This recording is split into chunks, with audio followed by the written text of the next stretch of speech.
primeiro princípio de hoje: o evangelho exige uma decisão.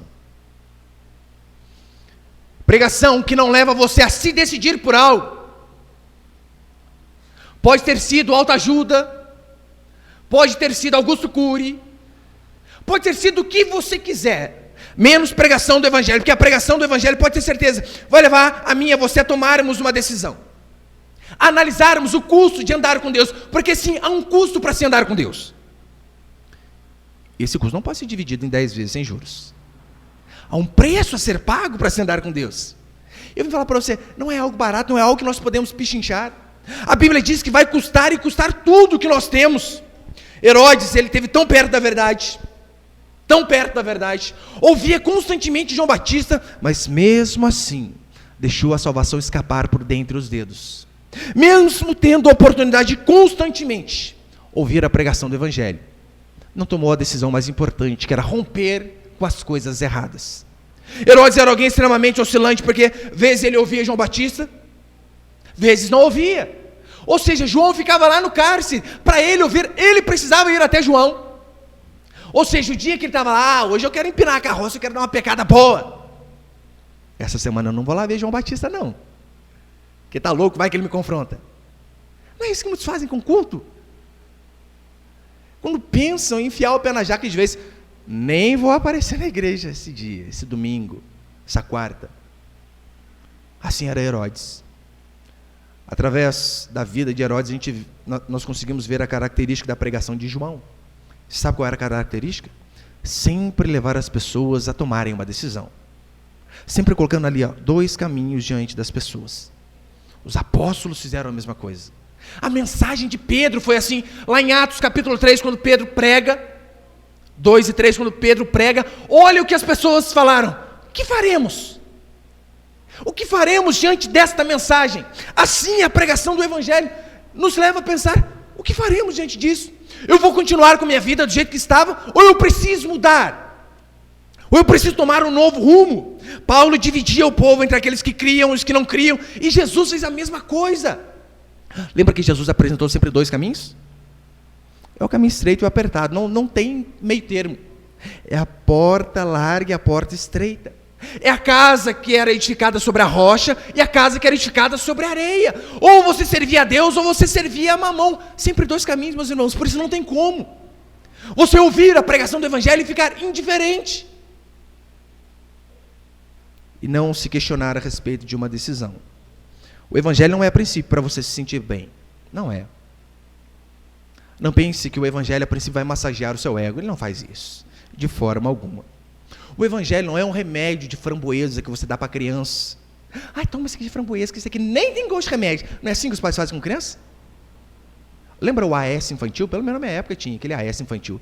O remédio gostoso, eu tomava quase uma cartela daquele lá, escondido da minha mãe. O evangelho não é esse tipo de remédio. O evangelho, ele é uma bezetacil daquela bem doída. Aquela Voltaren que você não consegue nem andar depois, sabe? Aquelas injeções que de fato dói e muito. Só que são essas dores que têm o poder de nos salvar. Paliativos não têm poder de nos salvar. Imagina o seguinte: imagina que a sua mãe te chama para almoçar num sábado. Só que ela diz assim: filho, só me leva antes no médico, eu preciso pegar um resultado do meu exame lá, depois a gente vai almoçar em casa. Então, quando você chega no médico com ela, próximo à hora do almoço, o médico senta ela e diz assim: olha, eu tenho uma notícia ruim para a senhora. E diz assim: a senhora está com câncer. É grave a sua situação. Pode ter certeza, acabou com o seu almoço. Não só com o almoço. Acabou com o seu dia. Acabou com a sua semana. Ouvir uma notícia dessa. Só que o médico termina dizendo: olha, mas ainda há possibilidade de cura. Se você fizer os tratamentos, a quimioterapia, a radioterapia, tomar os medicamentos adequados, ainda tem possibilidade de você se curar. Ainda que aquele médico tenha acabado com o seu almoço, com a sua semana, ele foi o único que verdadeiramente trouxe esperança para você continuar vivo, para sua mãe continuar viva. É isso que o evangelho faz. Primeiro ele mostra que o ser humano está podre com câncer no sangue, nos ossos e em todo o seu corpo. É necessário que primeiro o ser humano se veja como doente, para que depois então ele possa procurar a cura. Porque convenhamos, se você está saudável, você não procura médico.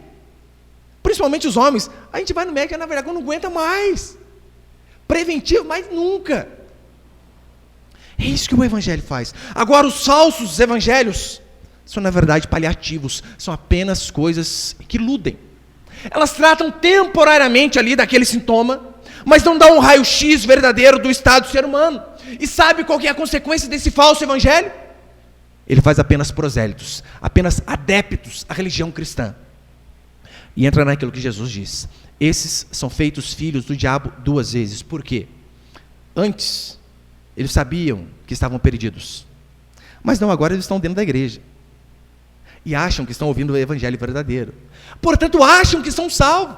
E se eles acham que são salvos, eles não precisam buscar o evangelho verdadeiro. Daí quando nós apresentamos esse evangelho, somos tidos como sem amor, como divisivos. O evangelho que apenas promete, meu irmão, massagear o seu ego, te dar coisas, não é evangelho de verdade. Pode ter certeza. Ainda mais nessa época natalina que nós estamos vivendo, você precisa entender que Jesus Cristo não é um Papai Noel, que passou pela chaminé para te dar presente, não. Ele é Deus que passou pela cruz para nos dar salvação.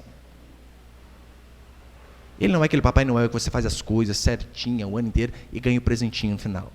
Não. Ele precisou morrer a nossa morte, para que nós então pudéssemos viver a sua vida. É por isso que você precisa, meu irmão, escolher qual caminho você quer andar. A quem você quer servir? Você quer servir a Deus de verdade? É necessário renúncias. É necessário que você analise o que tem te afastado de Deus e rompa com essas coisas. O que vai nortear a sua vida? É a cultura moderna ou é a Escritura? Aonde está o seu padrão de vestimenta, como eu preguei domingo passado? Está na Escritura ou na Anitta? Na Kéfera? Nessas ímpias, endemoniadas, sensuais, depravadas? Aonde está o nosso padrão de criar os nossos filhos? É Paulo Freire, que hoje em dia toma conta de todas as escolas?